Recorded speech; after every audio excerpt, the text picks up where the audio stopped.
AC Milan sukses mengawali tahun 2022 dengan raihan hasil positif setelah sukses mengamankan 3 poin saat menjamu AS Roma di San Siro. Pasukan Iblis Merah sukses mempecundangi Serigala Ibu Kota dengan skor 3-1. Olivier Giroud membuka skor melalui eksekusi penalti di menit ke-8. 9 menit kemudian AC Milan menggandakan skor melalui sepakan Junior Mesias. AS Roma kemudian lantas membalas melalui Tammy Abraham di menit ke-40 sekaligus menutup babak pertama dengan skor 2-1. Di babak kedua, keputusan Stefano Pioli memasukkan Rafael Leao berbuah manis. Usai penyerang asal Portugal tersebut sukses mengoyak gawang AS Roma melalui golnya di menit ke-81. AC Milan sebenarnya bisa menambah keunggulan menjadi 4-1. Sayangnya penalti Ibrahimovic di penghujung laga berhasil dimentahkan Rui Patricio. Dengan hasil ini, Milan untuk sementara bertengger di peringkat kedua dengan raihan 45 poin. Adapun AS Roma harus melorot ke peringkat ke-7 dengan koleksi 32 poin. Seperti yang dikutip dari laman resmi AC Milan, ada beberapa statistik menarik yang terjadi seusai pertandingan tersebut, dan berikut ini ulasan selengkapnya. Milan telah memenangkan 3 pertandingan Liga berturut-turut melawan AS Roma. Ini adalah sebuah rekor baru sejak musim 1996. Rossoneri telah mencetak setidaknya 2 gol dalam 5 pertandingan terakhir mereka melawan Giallorossi di Serie A.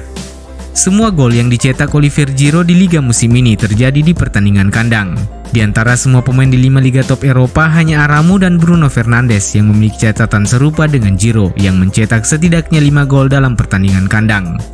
Zlatan Ibrahimovic dan Olivier Giroud menjadi 2 pemain dari 3 pemain tertua di Liga Italia yang setidaknya telah mencetak 5 gol sepanjang musim ini. Satu pemain lainnya adalah striker Inter Milan Edin Dzeko. Junior Mesias telah mencetak 3 gol dari 9 penampilan di Liga Italia sejauh ini.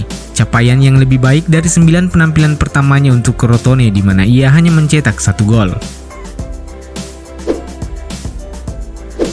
Bek muda AC Milan Pierre-Kalulu kembali melewati ujian tatkala sang pemain tampil sangat baik dalam mengawal lini pertahanan Milan dalam pertandingan melawan AS Roma. Tuttosport dalam editorial terbarunya menyorot bagaimana pemain asal Prancis tersebut terus berkembang secara pesat sejak kedatangannya di Milan. Pierre-Kalulu datang dengan status bebas transfer dari Olympique Lyon, tanpa sekalipun melakukan debut di tim utama Lyon. Namun sejak kepindahannya di Milan, dia memiliki kesempatan untuk menunjukkan kualitasnya, dan kini ia menjadi simbol dari proyek pemain muda Milan. Tak hanya itu, Pierre-Kalulu juga menunjukkan fleksibilitas yang sangat baik, karena kapanpun dan dimanapun ia bermain, ia selalu merespon dengan baik. Dia telah bermain sebagai seorang bek kanan, bek kiri, dan juga bek tengah sepanjang musim ini. Dan sekali lagi, ia melakukan pekerjaan yang baik dengan mengawal Tammy Abraham, Zaniolo, dan penyerang lain dalam pertandingan melawan AS Roma. Dan perlu dicatat bahwa penampilannya di laga ini serba mendadak karena hanya selang beberapa saat Milan terpaksa meninggalkan Fikayo Tomori dan Alessio Romagnoli karena COVID-19. Satu catatan lain yang menarik karena sang pemain hanya mendapatkan gaji 600.000 euro per musim di Milan. Sebuah angka yang tergolong rendah jika membandingkan dengan potensi yang dimilikinya. Direktur AC Milan Paul Maldini tidak malu-malu mengakui ketertarikan mendatangkan bek Belanda Sven Botman sebelum bursa transfer musim dingin ditutup. Akan tetapi Maldini memastikan Botman bukanlah satu-satunya pemain yang ada dalam daftar belanja Rossoneri. Milan saat ini sedang berburu bek anyar untuk mengisi lubang yang ditinggalkan Simon Kjær. Dan Sven Botman dianggap sebagai salah satu sosok terbaik untuk menggantikan Kjær karena memiliki gaya bermain yang cukup mirip. Botman adalah pemain yang sangat bagus, tapi dia saat ini masih menjadi milik Lille dan terikat kontrak hingga 2024. Jelas Maldini seperti dikutip dari laman Football Italia. Tapi dia bukan satu-satunya bek yang bisa kami datangkan. Cederanya Simon Kjær membuat kami harus mendatangkan satu bek tengah tambahan, kata Paul Maldini menambahkan. Lebih lanjut, Maldini memastikan Milan hanya ingin mendatangkan bek tengah dengan status pinjaman.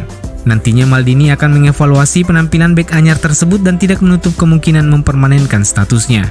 Perkara kami mendatangkan bek tengah dengan status pinjaman atau permanen sebagai solusi jangka panjang bukanlah masalah buat saya pribadi. Kami harus mengevaluasi pemain serta harga yang ditetapkan klub pemiliknya, tuntas Paul Maldini.